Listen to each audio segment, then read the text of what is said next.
Muy buenos días, estimados escuchantes, gente que nos está viendo hoy por primera vez en YouTube.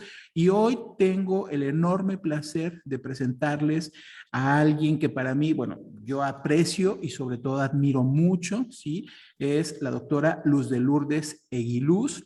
Ella es una psicóloga experta en terapia familiar, en temas de psicología positiva, que será el tema que nos compete el día de hoy. Y además, bueno, pues conferencista a nivel internacional, ha publicado distintos libros, ¿no? Lulú, pues un placer, ¿no? De tenerte aquí y bueno, sobre todo de tenerte en lo personal como mi amiga, ¿sí? Y muchísimas gracias por aceptar esta charla. Pues qué rico, la verdad, qué maravilla. Estas son de las cosas buenas que nos pasan con la pandemia. Podernos Claro. comunicar sin movernos de un lado a otro y estar tan cerca, Claro. emocional y de corazón. No, Gracias, Efraín, por esta oportunidad. no, hombre, muchísimas gracias a ti, Lulú. Oye, Lulú, y queremos iniciar pues con este tema que además se ha puesto como muy de moda, ¿no? El tema de la felicidad, qué tanto perseguir la felicidad nos causa infelicidad. Luego un amigo que nos decía, oye, Efraín, tú que hablas sobre la felicidad en el trabajo, parece que la felicidad del trabajo está fuera del trabajo. Va, oye, ¿qué onda con esto de la psicología positiva? También, ¿qué tan seria es? ¿Qué nos pudieras platicar, Lulú, sobre esto? Ya, sí, qué bueno que haces esa pregunta, Efra, porque la verdad es que con tantos libros de autoayuda tan mal referenciados, tan mentirosos, porque te venden cosas que curan todo cuando no cura nada. Entonces, aquí lo que hacemos es, primero que nada, una distinción entre lo que es la psicología positiva y cualquier otra cosa, que las piedras mágicas, que la lectura del tarot, que las estrellas, que sabe qué cantidad de cosas se han inventado, que las flores de Bach, bueno, todas esas cosas muy esotéricas que cada quien que crea en lo que quiere creer, porque hay gente que cree en los ángeles, hay otros que creen X, Y y Z. Cada quien tiene oportunidad de creer lo que sea, pero yo, como soy investigadora, pues tengo que ir más allá de las creencias. Entonces nos hemos preocupado por tener como referencias que avalen lo que estamos diciendo. Tenemos ya 13 años va a ser con el diplomado de psicología positiva, que es el segundo, y digo el segundo porque casi empezamos al mismo tiempo que la Universidad de Monterrey con su diplomado. Ellos han traído gente muy valiosa de Estados Unidos porque tienen todos los recursos. Nosotros no los tenemos, pero sí tenemos gente muy preparada, que incluso yo diría que súper preparada, todos ellos con doctorado, que forman parte del diplomado. Y ya estamos en la 13ª generación. Entonces, esto me llena de orgullo porque quiere decir que la psicología positiva, pues que se ha mantenido con recursos propios y con gente que verdaderamente estudiado sobre el tema. No son Claro. cualquier persona, sino tienen toda una trayectoria en el estudio de la psicología positiva. La psicología positiva, en realidad, si tú te pones a ver lo que es la historia de la psicología en general, pues podríamos decir que la psicología experimental se inicia por allá por 1870 y tantos con el primer laboratorio de psicología experimental. Sí, todos lo sabemos que fue uno de los grandes pioneros de la psicología, pero era otra psicología, una psicología que sí, efectivamente, hacía investigación, pero se dedicaba a estudiar la percepción, o sea, qué es lo que ves, qué es lo que entiendes del estímulo que te estoy presentando, y ese era el estudio que ellos hacían, un laboratorio para hacer todo esto, y sacaron publicaciones muy importantes. De ahí aparece un contrincante muy fuerte para el psicoanálisis, que en aquella época, 1800 finales, pues era la psicología que existía, que también recordemos, porque es bueno recordar, que no era una psicología experimental. Todos los conceptos los había inventado pues su fundador, Sigmund Freud, ¿sí? Inventó lo que era el inconsciente, inventó lo que eran las pulsiones, lo que era una cantidad de palabras que desarrolló él con muy buen tino, porque pues incluso al principio estuvo ligado a la hipnosis. Entonces, pues era la psicología que había, ¿sí? Una psicología especulativa, una psicología que explicaba los traumas a través de las conexiones inconscientes del ser humano hacia pues, diferentes posiciones, que una de ellas era precisamente el hijo con su madre y el incesto, que en aquella época era algo terrible, y bueno, ahora tampoco estoy diciendo que esté permitido, pero que en aquella época eran muchísimas más las prohibiciones. Nada más imagínense, las mujeres usaban la falda al tobillo, se usaban los corsés, las mujeres se desmayaban cuando algo no les gustaba, les tenían que poner unas sales para que ay, regresaran a la vida. En fin, era otro mundo. Y en aquella Claro. época, por supuesto, que los conceptos freudianos pues tenían un éxito terriblemente fuerte, porque era todo lo que se imaginaban que no existía, decían que era el inconsciente y de alguna forma pues tenía mucho éxito. Como contraparte aparece la psicología experimental, y la psicología experimental empieza a hablar de lo que se ve, de lo que se oye, de lo que se siente y de cosas que tienen que ver con el cuerpo. Pero al mismo tiempo, otro problema que tuvo la psicología experimental en sus inicios, que nació avalada por la medicina, a diferencia del psicoanálisis, porque a Sigmund Freud lo corrieron de la medicina cuando empezó a hablar de todas estas cosas extrañas. Pero esta psicología sí fue hermanada con la medicina. Eso derivó a que nos dedicáramos durante, pues yo digo que más de casi 100 años y más, a estudiar lo que le hace daño al ser humano. El problema, o sea, los problemas que se generan en la mente y lo que va a generar la infelicidad. Esa psicología también derivó en algo que era la psicología cognitivo-conductual. Al principio solamente el conductismo, que fue donde yo me formé en la UNAM, como psicóloga conductista, por ahí por 1970-80, que fue cuando la psicología se desprendió de la filosofía. Eso ya es nacional, ¿eh? O sea, la psicología por primera vez, el Día del Psicólogo precisamente tiene que ver con el primer psicólogo que se tituló y fue en Jalapa, en Veracruz, no en la UNAM, porque la UNAM todavía no tenía la carrera de psicología. Los psicólogos eran primero filósofos y de ahí había una línea para psicología. Todo esto es historia, ¿sí? Claro. Y nada más los viejitos como yo la conocemos. No, no es cierto. Hay mucha gente que conoce la historia de la psicología, pero aparece la psicología cognitiva conductual, primero conductismo y luego meten todo lo que es la mente, que es lo cognitivo, y va derivando todo esto.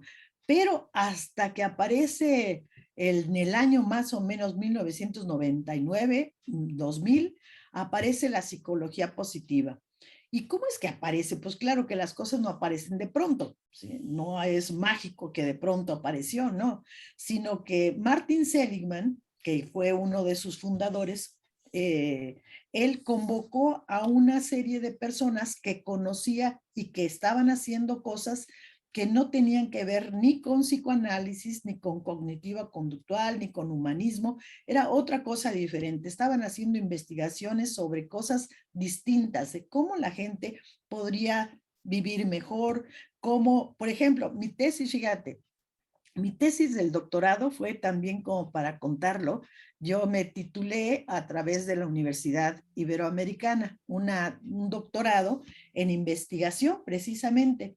Y cuando yo presenté mi proyecto de investigación, me dijeron los tutores del doctorado, no doctora, no doctora, no maestra, no puede hacer esto porque, pues de esto, porque, ¿cómo que va a estudiar a las parejas funcionales? ¿Qué es eso? Pues son aquellas parejas que después de muchos años se siguen amando. No, no, no, no, no, ¿por qué mejor no estudia el efecto del divorcio en los hijos? Pues porque no me interesa. Bueno, pero ¿por qué no estudia los problemas que se generan entre las personas que se pelean en sus relaciones? No me interesa. Bueno, soy tan necia que les gané a todos. hice lo que me dio la gana, que era hacer una tesis sobre aquellas parejas que después de muchos años, más de 25, primero había puesto 35, pero tuve que bajarle porque no encontré a ninguna. Claro. Entonces yo dije, pues creo que tenían razón mis tutores, ¿para qué ando estudiando cosas que no existen? Pero dije, si yo me llevo muy bien con mi pareja y tengo gente que a su vez se lleva muy bien Claro. con mi pareja, ¿por qué no va a existir esto? Fíjate, yo tengo 52 años de casada, o sea que me casé cuando era una nena, para que no hagan la cuenta. Claro. Entonces, por supuesto que esto existe, son flores raras, pero Claro. aunque sean moradas, deben de existir, yo las estoy viendo. Entonces, así fue como me animé a hacer esta investigación con 17 parejas, apenas 17 conseguí después de haberles dicho a mis alumnos, por favor, si sus papás son una pareja que reúne estas características, porque pues, los muchachos, si tenían 25 años, pues sus papás deberían tener 50. Y si tenían 50 años, pues por lo menos 25 años de casados deberían tener. Pero no sabes el esfuerzo que hicimos para conseguir parejas, porque primero les aplicábamos una prueba para ver qué tan funcionales eran. Y después ya seleccionábamos de todas las que habían llegado, cómo estaban de acuerdo a los criterios de bienestar que teníamos ya previstos, porque Martin Seligman ya había hecho investigación sobre este tema y basándonos en las investigaciones de él y de Csikszentmihalyi, que por cierto acaba de morir, hace como mes y medio, 2 meses, pero ellos habían hablado del fluir, y del fluir es como aquella sensación en donde tú puedes estar horas enteras mirando algo, haciendo algo, y se te olvida hasta ir al baño, ir a comer, lo que sea. Pero Claro. es una sensación maravillosa y ellos le llamaron flow o fluir. Y es verdad. Entonces yo dije, ¿por qué no hay parejas que fluyen en la relación y que crecen con ella y que son felices y que si les dijeran, vas a volver a vivir otra vida, puedes casarte con otro, se casarían con el mismo? No solamente son necios, porque también los hay, sino que son gente que está decidida a hacer de su relación de pareja pues un crecimiento personal. Y entonces empezamos a estudiar psicología positiva. Estoy hablando ya de hace 20 años, más de 20 años que terminé el doctorado. Y con esa investigación sacamos pues varias publicaciones que claro, me faltaba todavía mucho de conocer para lo que hoy conozco, pero en aquella época era, wow, lo máximo todo aquello que yo estaba descubriendo, porque nos comunicamos con gente de Perú que también estaba haciendo investigación. Muchos de ellos desafortunadamente ya murieron, porque eran tan viejitos como yo, pero pues échale 20 años más, pues Claro. ya se nos fueron, pero dejaron libros, dejaron escritos, dejaron publicaciones que nos han servido muchísimo a mí y a todos mis alumnos. Entonces empezamos a averiguar todo esto del bienestar y la felicidad. Ya no nos ocupábamos tanto en ver lo que era la depresión, el malestar, los problemas del miedo, la ansiedad, etcétera, sino cómo podemos vivir bien, cómo vivimos felices. Y por ahí empezó. Perdón, yo ya me solté y no sé si tengan No, muy alguna bien. pregunta. No, ¿Sí? hombre, Lulú, has dado toda una cátedra sobre esta historia que además es muy fascinante. Oye, Lulú, y entonces voy entendiendo que la psicología positiva va haciendo una distinción. Oye, una cosa son las personas con patología, las cuales hay que atender. Hay otra gente que es feliz o que ya tiene un estilo de vida como lo que tú mencionabas. Oye, llevo 25 años o más con mi pareja y me siento feliz. Y habrá gente que no es ni feliz, pero tampoco está patologizada. ¿Es correcto esto? La mayor parte de la gente no es feliz y no está patologizada.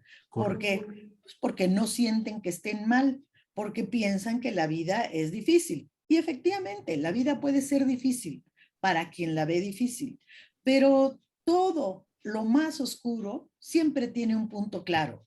Y entonces se enfocan en lo oscuro en lugar de ver esa posibilidad de punto claro para hacerla más amplia, y entonces se van con lo negro y quieren borrar lo negro cuando siempre está. O sea, la enfermedad está en nosotros, estamos llenos de virus, estamos llenos de agentes patógenos, pero no a todo mundo se le desarrolla una enfermedad, ¿sí? O sea, dos hermanos gemelos, tú sabes que las investigaciones con gemelos son las más increíblemente maravillosas. ¿Por qué? Porque tienen un tronco común, difícil de deslindar en otras investigaciones de psicología. ¿Por qué? Pues el contexto social en donde se desarrolla la vida es tan importante para poder ser felices o ser infelices.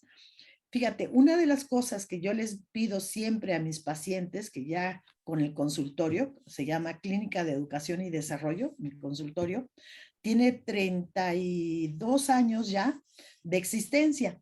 Y siempre les he pedido que hagan su historia de vida antes de empezar a trabajar con ellos como pareja, como familia o como individuos. Y hacen su historia de vida. Y entonces he hecho investigación sobre las historias de vida, ¿sí?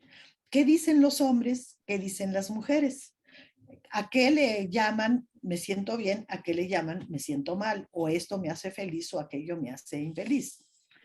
Por cierto, tengo una historia de vida que me mandó ayer una paciente, les pedí, eran pareja, y les pedí que cada uno hiciera su historia de vida. Y ella, en lugar de hacer su historia de vida, me dijo, quiero que mi marido esto, quiero que mi marido aquello. O sea, todo tenía que cambiar el marido. Ella nunca dijo, yo quiero hacer esto, sino hay gente que siempre ve la patología en el de enfrente y se le olvida que nuestras parejas son unos espejos. Ellos reflejan lo que nosotros les damos. Y entonces, esta señora me decía, quiero que cambie aquel, quiero que haga, quiero que me escuche, quiero que dedique una tarde para que salgamos, quiero que atienda a los niños cuando yo no puedo, quiero que cuando vayamos a casa de mis suegros, bueno, pero una lista de más de 15 demandas de lo que ella necesitaba para vivir bien en pareja. Claro. Y el marido, no quiere decir que así sean todas las parejas, claro, esta es una pareja muy singular, que por cierto, es una pareja de guerrero, imagínate, una pareja muy particular. Claro. Y el marido decía, yo me enamoré de ella por su sonrisa, yo la quiero y voy a seguir con ella toda la vida, a mí me encanta cómo hace el mole de sabe qué, o sea, qué manera tan distinta de pensar. Ella piensa más en lo malo y en lo que hay que cambiar para que yo sea feliz. Y él piensa en lo bueno que ella tiene con lo que él es feliz. Nunca dijo nada malo. Y desde ahí ya tienes un modelo para trabajar en pareja. Sus modos distintos de interpretar la realidad. Paul Václavic, uno de los teóricos de la terapia sistémica, decía, la realidad no existe, se construye socialmente. Y si esto es así, ¿qué manera de construir la realidad de ella y qué manera tan distinta de construir la realidad de él? Cuando les pregunté ayer, porque ayer tuvimos sesión el lunes, les pregunté sobre su historia porque me llamó tanto la atención. Era su historia de vida, fíjate. Y lo que había puesto ella eran puras demandas. Y lo que él había puesto, yo creo que me entendieron mal, porque ninguno hizo su historia de vida. Pero lo más interesante fue lo que me contaron de sus historias personales, de familia. Fíjense qué interesante. Él venía de una familia de 7 hermanos y hermanas. 7 era la constelación familiar. Y ocupaba el lugar de en medio. Ya desde ahí tú dices, tienen ciertas características los hijos que están a la mitad de la constelación, a los hijos mayores, a los hijos menores, a los que están entre puras mujeres, a los que están entre hombres. Por eso es tan importante conocer cómo se gestó esa persona en este núcleo social. Y después, la otra, la mujer, venía de una familia de 3 hermanos, nada más. Ella era la de medio también. Pero yo le pregunté, bueno, porque me dice, es que yo me hice cargo de mis hermanos, porque mis papás se divorciaron. Le digo, qué raro, ¿por qué tú, siendo que tenías una hermana mayor? Y dice, no, lo que pasa es que mi hermana era muy berrinchuda, muy enojona, y cada vez que le daban una orden, ella hacía lo que le daba la gana. Entonces, pues es obvio que la madre tuvo que apoyarse en ella, porque la madre tenía 2 trabajos, pero ella se convirtió en una mujer controladora, en una mujer dedicada a que las cosas funcionaran bien, porque si no, se hubiera suicidado desde muy joven. Sí. Pero El otro hombre, ¿sí? Lo que estaba era, pues la vida así es y vamos a pasarla bien y tranquilos, no tenemos dinero, pues no importa, mi papá trabaja en y ayudaba al papá, a diferencia de la otra que se hizo una señora desde los 11, 12 años. Qué Claro. diferentes historias de vida. Y luego les pregunto, ¿y eso qué tiene que ver con lo que está pasando ahora? Porque no vienen por una terapia de pareja, sino que vienen porque su hija, nomás tienen dos, su hija, la más chica, 2 intentos de suicidio a los 11 años. ¿Qué les parece? Uf, Impresionante. que sí, ¿no? Claro, cómo es importante cómo interpretamos la vida, ¿cierto? ¿No? Y cómo sobre todo después la vivimos, ¿no? Exacto, porque no es nada más la interpreto. Fíjate, yo he hecho este esquema. Primero pienso qué está pasando, cómo me voy a desenvolver en esto, etcétera. Luego siento, porque el pensamiento te lleva a la emoción. Esa emoción puede durar muy breve, que a lo mejor ni cuenta te das que estás enojado, o puede durar horas o días o meses, qué sé yo. Y después viene el comportamiento, pero son estos 3 momentos. Pienso, siento, me comporto. Y si esto es así, pues ellos hicieron a esta niña berrinchuda, esta niña enojona, esta niña que ya no quiere ir a la escuela, etcétera. Claro. Ellos la hicieron, no nació así, aunque estuvo muy grave durante 2 años y 1 año y medio, problemas del estómago, vomitaba, defecaba, en fin, problemas graves porque tenía pues un problema que no le habían detectado gastrointestinal. Pero a partir de ahí la niña tuvo un cambio drástico en su comportamiento, o sea, no obedecía en nada a nadie. Con el papá se llevaba mucho mejor con la mamá que con la mamá, porque la mamá le da una orden, la niña dice no. La mamá la obliga, la niña patalea, empuja, se quiere aventar de la azotea, cosas como las que les digo, y a diferencia del papá que cuando llega del trabajo, 8, 8:30, él es el que la acuesta. Y yo le pregunté, ¿pero qué la tienes que acostar si tiene 11 años? Y me dice, no es que la acueste, es que la acompaño, ella se cambia de ropa y entonces le empiezo a contar de cuando yo era chico. Bueno, qué manera tan distinta de dar una orden, te acuestas y ya, porque mañana tienes que ir a la escuela. Fíjate, Claro. la niña se levanta a las 5 de la mañana, aunque el autobús pasa a las 7:30 por ella. Y se levanta a las 5 porque, ¿qué tal que vomito? ¿Qué tal que defeco? ¿Qué tal que está totalmente angustiada de que le vaya a pasar cualquiera de estas cosas? ¿Sí? Entonces, no hace ningún caso, tiene problemas biológicos que no están bien atendidos, en fin, es todo un caso, pero así miles y miles de personas que están viviendo esta pandemia de forma distinta, ¿sí? Entonces, yo sí creo que es importantísimo que desde el jardín de niños, fíjate, yo fui educadora antes de casarme. Después, cuando mis papás les dije que quería estudiar la carrera de psicología, me dijeron, como en aquella época, no, las mujeres no estudian. ¿Para qué estudias si te vas a casar? Ah, me voy a casar. Bueno, pues me caso. Ya tenía yo 2 años y medio con el novio, dije, pues órale, ya van. Entonces me casé y después ya con 3 hijos me metí a estudiar psicología, lo que yo Claro. quería desde aquella época, pero mucho mejor porque tuve todo el apoyo, que a diferencia de que mis papás no querían, acá mi esposo me apoyó, me compraba los libros, iba por mí, bueno, en fin, me fue de gran ayuda, pero no lo Claro. hubiera podido hacer porque las mujeres en mi época no estudiaban más que educadoras, decoradora de interiores, ni siquiera arquitectura, decoradora de interiores, estudiaban para secretaria la mayor parte de las mujeres y maestros, eso era lo único que podíamos hacer. No había la posibilidad de estudiar en la universidad. ¿Y sabes por qué?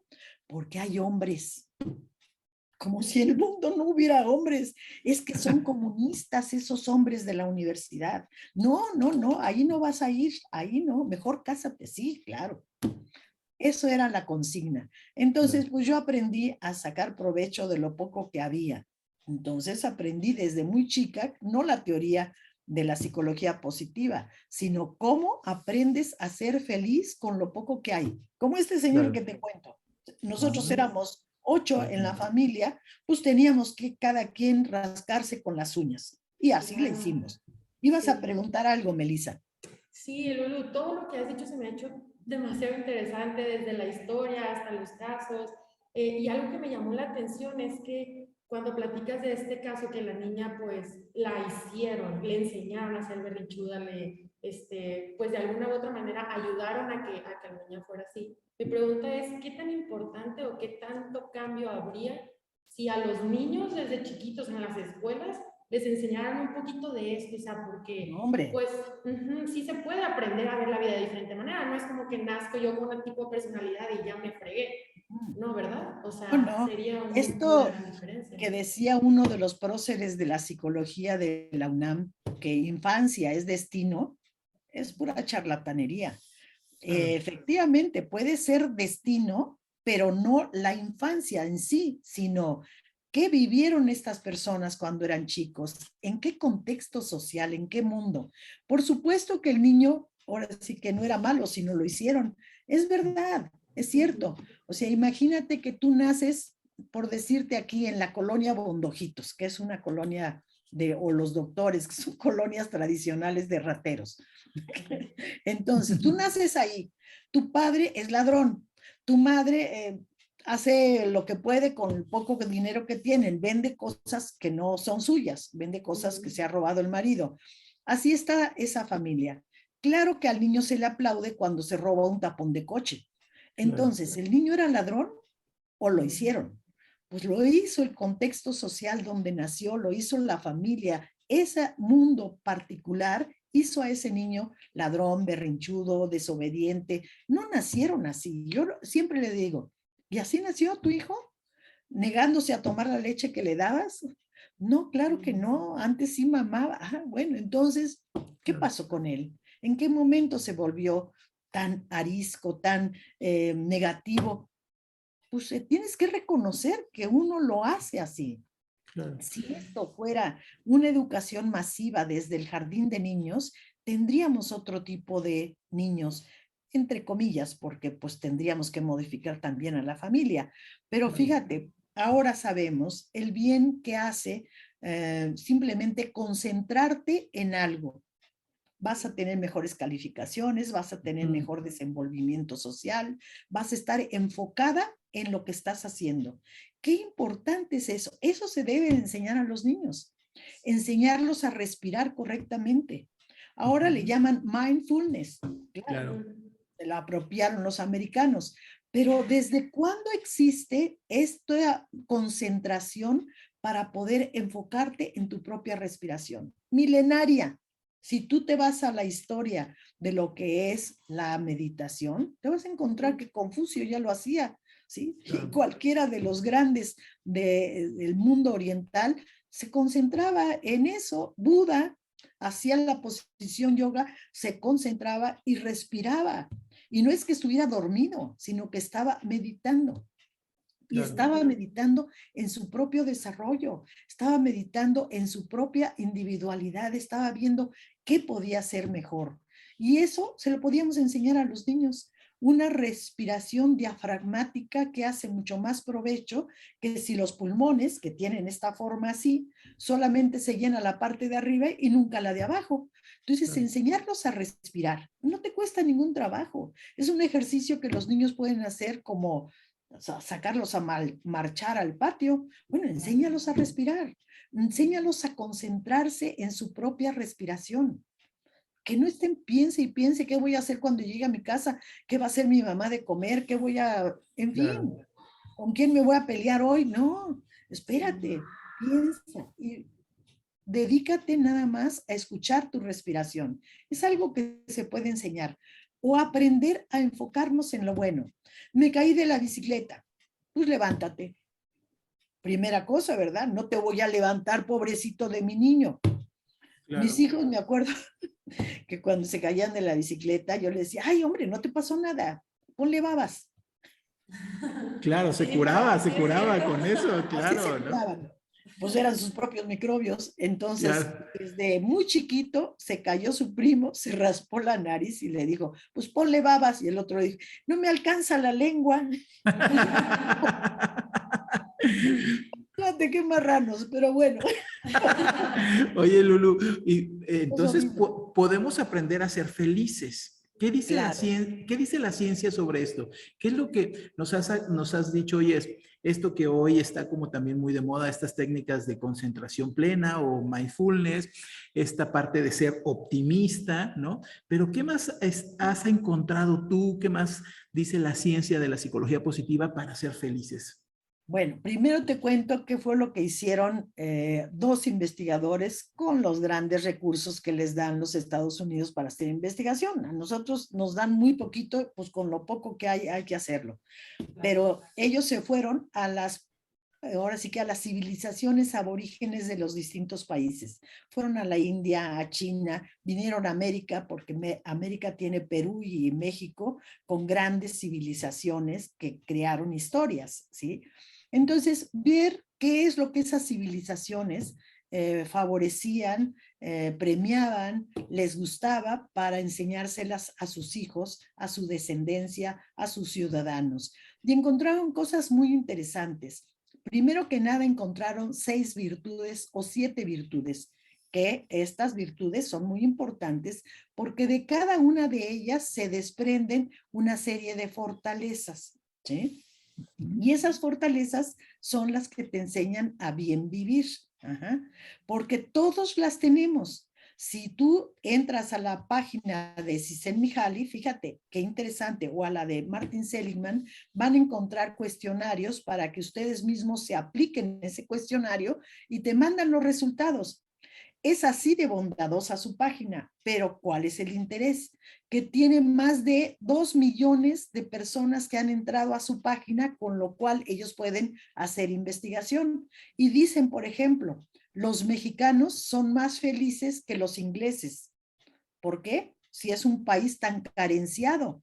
Explíquenmelo, a ver, ¿cómo? ¿Por qué México, siendo un país en donde más del 40% de nuestra población vive en pobreza extrema?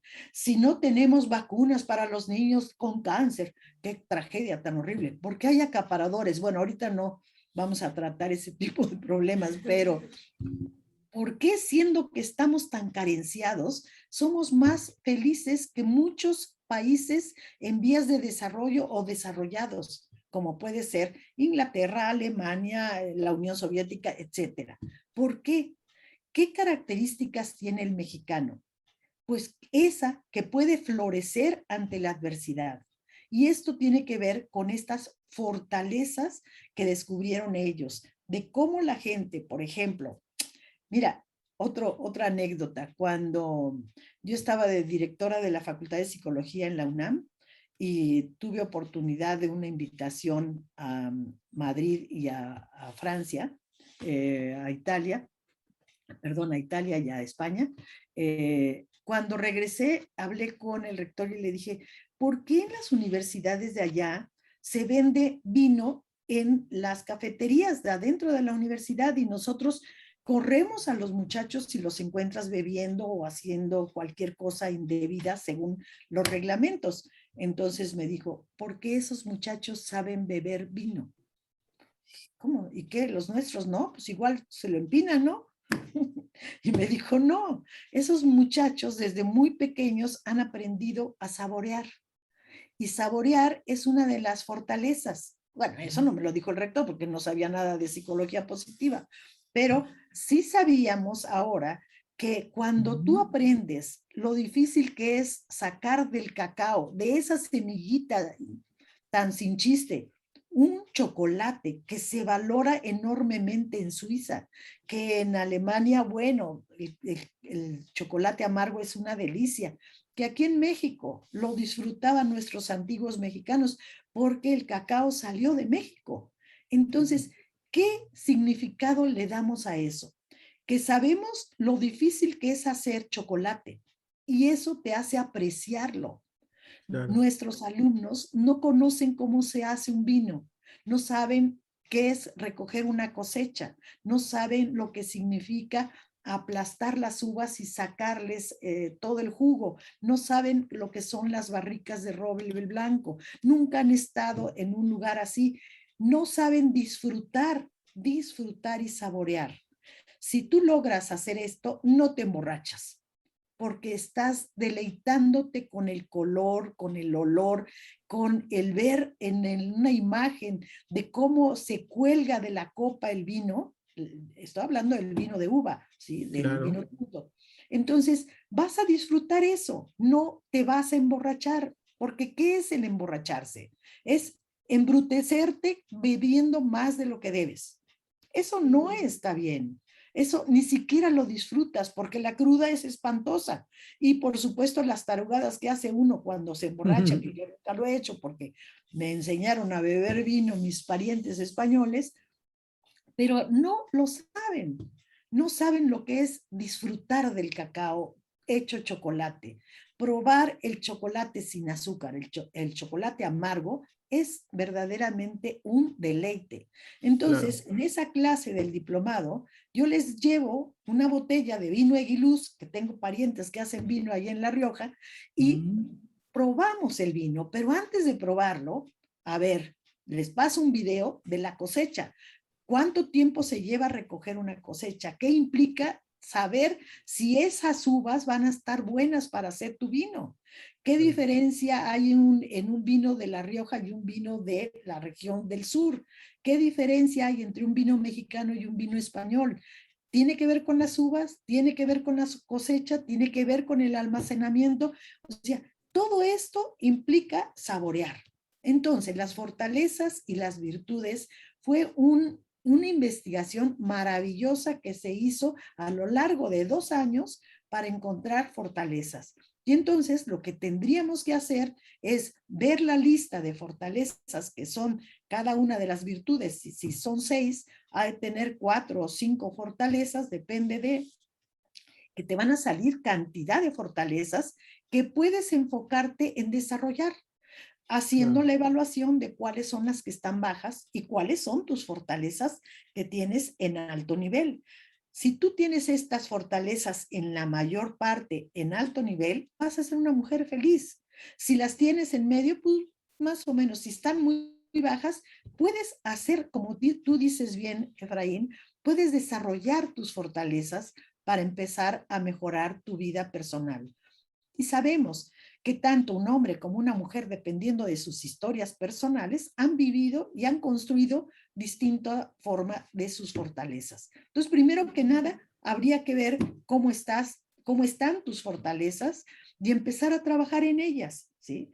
Si hay todo un programa que hacen los alcohólicos anónimos para dejar de beber, también podríamos hacer programas en las escuelas, en lugar de enseñarles matemáticas, la regla del 3 y mierda y media, que no sirve para nada. ¿Para qué sirven los, a ver, claro, es una lógica de pensamiento, pero ¿para qué sirven los quebrados? Para quebrarte la cabeza nada más, pero no te enseñan a respirar, no te enseñan cómo cultivar tus fortalezas, no te enseñan porque nunca lo aprendiste, porque no lo viste en tus padres, cómo conciliar en una diferencia de opiniones, no para pelearte con el otro, sino para encontrar concordancias, que sería lo mejor. Nunca vas a estar igual que el otro porque no tenemos una calca, pero sí puedes llegar a encontrar en dónde sí nos parecemos y trabajar esa parte, que sería lo mejor para vivir bien en sociedad. O sea, ahorita que fue nuestro presidente a la ONU, a conciliar diferencias, porque claro, Canadá, México y Estados Unidos somos totalmente distintos, ¿sí? Pero no fue a hablar de las diferencias, fue a ver en qué podemos mejorar, en qué coincidimos, cómo llegamos a que los gringos no nos vendan armas. Claro, ellos están enfocados en todo el dinero, en todo lo que es negocio, y por supuesto que ahí no van a dar mano a torcer, pero sí podemos conciliar en muchas otras cosas en la pareja, entre hijos y padres y demás. Otra pregunta. Me llama la atención, o sea, el nivel, bueno, de inteligencia emocional que se necesita, ¿no? En la vida diaria, al menos para alcanzar un nivel medio de felicidad y lo mucho que nos hace falta, o al menos hablando desde mí, que tengo mucho que trabajar, ¿no? Y que me podría ayudar a ser una mujer todavía más feliz, porque me considero feliz, pero que puedo trabajar todavía en mis fortalezas y habilidades, es una práctica de la vida diaria. Y eso me llama la atención, que creo que no mucha gente lo sabe, ¿no? Entonces, se me hace muy rico todo lo que nos estás compartiendo para que los que nos están escuchando pues tengan la oportunidad de al menos saber en qué son buenos y en qué podrían mejorar. Y otra cosa, fíjate, Melissa, qué importante resulta que nos demos cuenta cada uno de nosotros de cómo podemos trabajar el miedo. El miedo es una emoción que muchas veces ni siquiera eres consciente de que tienes miedo. El miedo se convierte después en angustia, en fobia, etcétera. Pero ahorita con la pandemia, ¿cuántos niños hay que no quieren regresar a la escuela? Sí. Porque les hemos metido un miedo terrible los padres de que te vas a contagiar, lávate las manos, cuidado con el vecino, no le des la mano, no, no. O sea, hemos hecho verdaderamente una locura de esta enfermedad, de este virus. Cuando yo he hablado con gente que sabe, no los twitters que te mandan, que son verdaderamente para tirarlos a la basura, porque lo único que hacen es desinformar. A gente que se dedica a la infectología, y ver que los virus no viven parados en las manijas de las puertas, no viven parados en las bolsas del súper que tú te llevas a tu casa, no están parados en las verduras. O sea, ahí no viven más que unos segundos. Claro, si tú llegas, coges una manzana, la langueteas, pues claro, si tú tienes el virus, lo puede tomar otra persona y hacer lo mismo y entonces se infecta. Pero es un virus que vive en el aire se transmite. Si no hay aire, por eso están los restaurantes ahora en la calle, porque es mucho mejor estar al aire libre que estar en un lugar cerrado respirando a algún virus que puede estar ahí. Entonces, primero que nada, conocer, saber de buena fuente, porque no te creas todo lo que te digan. Todo lo que yo le estoy diciendo, pónganlo siempre en duda y averigüen. Yo voy al Instituto Mexicano de Psiquiatría, que están haciendo investigaciones maravillosas, ver cómo el cerebro funciona vivo. Esto no lo veíamos hace 50 años. O sea, fíjate, dos personas que no se conocen, les da el investigador estímulos. Todos estamos viendo sus registros electroencefalográficos. Entonces les da estímulos. Piensa en una casa, piensa en un perro, piensa en un niño, piensa, 10 estímulos. Y tú ves dos personas que no se conocen, sus registros encefalográficos son muy distintos. Personas que viven juntas por más de 20 años, que están en el público y que los pide que suban, esas personas, sus registros se parecen muchísimo. Wow. Pregunta, ¿por qué? ¿Por qué? Pues porque han vivido juntos. Claro. Piensa en una casa, te aseguro que tú piensas en la tuya, no en la del vecino. Claro, Piensa claro. en tu hijo, piensas en tu hijo, no en el del vecino. Piensa en un coche, piensas en el tuyo. Entonces, cuando alguien en tu casa dice en la mañana, uy, ya no hay pan, o ya no hay huevo, o ya no hay X, en la noche, si los dos trabajan, van a traer el producto que falta. Claro. Y sin ponerse de acuerdo. Eso es lo más Sí. maravilloso. Tú completas el lenguaje que está expresando tu pareja porque la conoces. Y si a ella se le olvida algo, tú se lo completas. Pero Claro. alguien puede ver eso como, ay, metiche, ¿quién te llamó? ¿Por qué estás completando lo que me dijo? Y alguien puede decir, muchas gracias, qué bueno que te acordaste porque a mí se me había olvidado. Fíjate la diferencia. ¿Quién Claro. estará más enojado? ¿Quién la vivirá mejor?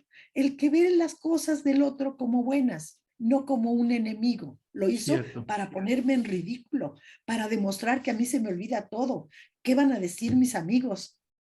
A diferencia Claro. de decir, muchas gracias, qué bueno que te acordaste, qué Es bueno cierto. que los dos educamos a este niño y lo vivimos juntos porque tú sí te acuerdas y a mí ya se me olvidó. Claro. Qué diferente, ¿no? Entonces sí se puede aprender a ser feliz. Y Claro. otra cosa importantísima, Efra, yendo allá al instituto, vi cómo nos afecta el cuerpo, cómo nos afectan los malos pensamientos, los Claro. pensamientos negativos, las cosas de envidia, de coraje, de todas estas emociones negativas, ¿qué daño nos causa? ¿Sí? Si, por ejemplo, te dicen, tu primo o tu hermano tiene VIH y además tiene obesidad, hipertensión y todo aquello. Tú ya te imaginas la muerte personificada en tu hermano, ¿sí? O en tu pariente. ¿Por qué pensar negativo? Pues a lo mejor esto es una oportunidad para que él piense en dejar de comer todo lo que come, ¿sí? Claro. O a lo mejor esta es una oportunidad para que él se replantee su vida de pareja y deje de estar peleando tanto con su mujer. ¿Qué sé Claro. yo? ¿Por qué siempre nos enfocamos en las cosas negativas? Fíjense la relación que tenemos ahora que acaba de pasar el Día de Muertos, la relación que tenemos con la muerte. Díganme si no, México se distingue por una relación ambivalente con la muerte. Claro. Nos comemos las calaveras, hacemos calaveras para burlarnos de los políticos, jugamos con la calavera de hilitos y una calaca ahí anda moviéndose por todos lados. Hay unas cajas de muerto que las abres y te pica una cosa. Nos burlamos de la muerte en todos los sentidos, pero al mismo tiempo le tenemos un miedo pavoroso. Claro. El miedo genera una hormona que se llama cortisol y el cortisol nos hace un daño a todos nuestros órganos internos. Ahora, está bien tener miedo, pero no tener un miedo que se mantiene 2 años que ha durado la pandemia. Claro. Que se convierte en angustia y en este síndrome ahora estamos viendo que le llaman síndrome de la cabaña, que Claro. es, ya no quiero salir, ya para qué, aquí me Claro. quedo, no, no, ya no, cierren las puertas, cierren las ventanas, ya no vamos a salir nadie, ni los niños van a ir a la escuela, ni yo, no vamos a salir. ¿Qué es eso? Claro. Sí. Ya no tenemos vida, nos enterramos antes de morirnos, ¿sí? Cierto. Ya sé, nos está acabando el tiempo. Sí, quisiera nada más hacerte una pregunta que además yo sé que a ti te caracteriza esto, ¿no? Y con eso terminamos, y Luz, que además ha sido un lujo verdaderamente escucharte. Pero quiero preguntarte, oye, ¿qué papel juega el sentido del humor en esto de ser feliz? Porque además, yo que te conozco, tú tienes un sentido del humor sensacional, nos reímos de nosotros mismos. Va, ¿qué papel juega? Fíjate, así como decíamos que el miedo te genera cortisol, la angustia te genera cortisol, la risa, el baile, la música te generan otro tipo de hormonas, que son las endorfinas y todos los derivados de estas hormonas. Te hace sentir bien, te ayuda a tu sistema inmunológico, te lo hace fuerte, resiste. El mismo virus de la gripa, ahora que viene la temporada de la gripa, me dijeron, ¿y tú no te vas a vacunar? Le digo, ¿sabes qué? Que no sé, pero yo nunca me he vacunado desde que existe, pues yo nací antes de que existiera la vacuna, nunca me he vacunado y nunca, hace más de 5 años que no me enfermo ni de una gripa. Entonces dices, pues, ¿para qué me voy a vacunar si también que estoy? Pero sí, efectivamente, las endorfinas y todo esto tienen que ver con nuestro sentido del humor. El mexicano saca chistes hasta de su madre. Bueno. Sí, claro, claro. En las caricaturas dices, es que no es posible. Estos tipos de verdad que saben dónde encuentran algo para hacernos reír. Claro. Porque tenemos un humor negro, así de como esta ambivalencia con la muerte, Sí. que nos reímos de babosada y media, pero eso nos hace que nuestro sistema inmunológico sea lo suficientemente fuerte para no enfermarnos de todo lo que podríamos enfermarnos con estos 40 millones de personas, más los 3,000 que están llegando de indocumentados, más nosotros 3,000 y tantos que entraron el día de hoy por Oaxaca. Entonces, pues nos hace bastante capaces para resistirnos a cualquier virus. Yo creo que esto de ser sanos tiene que ver con la felicidad y el humor del mexicano. Si no, estaríamos todos en los hospitales. Sí, claro, claro. Oye, Lulú, Ha sido verdaderamente un placer escucharte, ¿no? Espero que no sea la última vez, pero estoy seguro, bueno, yo la gocé, Meli, a Lulú. Muchísimas gracias, Hombre, gracias a usted. Lulú. Y bueno, pues como la gente te ubica, la que no te conoce, bueno, la doctora Luz de Lourdes Seguiluz, la pueden seguir, buscar, tiene muchos artículos, muchas conferencias. Ella está en la Ciudad 10 de libros, México. 10, ya tengo. 10 libros, o sea, imaginen, la verdad es que es una psicóloga de clase mundial, hoy es un referente en la psicología en nuestro país, ¿no? Lulú, en serio, un placer y un abrazote te mando, un beso, salúdame a tu marido, que además yo también tengo la fortuna de conocerlo, y muchísimas gracias, Meli. Sí, Espero muchas que nos gracias. veamos, espero que nos veamos y nos podamos dar un abrazo Muy ahora que ya prontos. se vaya este virus horroroso. Sí. Sí, pues nada más que agradecerte, Lulú, por todo, ay no, me acabo de empapar de conocimiento, me encantó de verdad, fue un placer también para mí. Yo me acuerdo hace unos años cuando tuve la oportunidad de escucharte aquí en un congreso en la UNIVA y para mí fue una visita de ojos, yo dije, wow, y ahorita el tener la oportunidad de estar platicando contigo así, y de pues aprender de ti, ha sido muy rico. Muchísimas gracias. Muchas Qué lindo. gracias. Pues mil gracias, de verdad, mil gracias a ustedes porque cuando yo hablo y me escucho, la verdad también gozo. Claro, Sí, claro. sí. Es como contar un chiste, el que lo cuenta y lo sabe contar se ríe de sus propios chistes. Entonces, pues la pasamos muy bien. Y Hombre. les aviso, acabamos de empezar con la doceava o treceava, ya no me acuerdo, generación del diplomado. Entonces, estamos haciéndolo en línea para los que quieran tomarlo en línea. La verdad que es una fortuna poder hacer un diplomado en línea porque pues estás en otros países y estás en otro lado sin moverte de tu casa. Oye, Entonces, Lulu, gracias. recuérdanos por favor dónde la gente que puede estar interesada en este diplomado, dónde lo puede encontrar. Uy, y empezamos hace una semana, pero pues si me dicen que vienen recomendados de ustedes, los acepto. Nos faltan 2 para completar los 30 que querían. Y yo no los acepté por mala que soy, porque dije, no, es que eran los que creían en las hadas y en las ángeles. Sí, claro. Dije, no, muchas gracias, yo no quiero de esa gente. Quiero investigadores, porque ahorita estamos demostrando que después de un año de tomar el diplomado, la gente cambia, Efra. Claro. Cambia totalmente. Y eso quiero demostrarlo. No para decir, vengan, inscríbanse, sino para que aprendan a vivir mejor. Claro. Sí, así. Muchísimas gracias.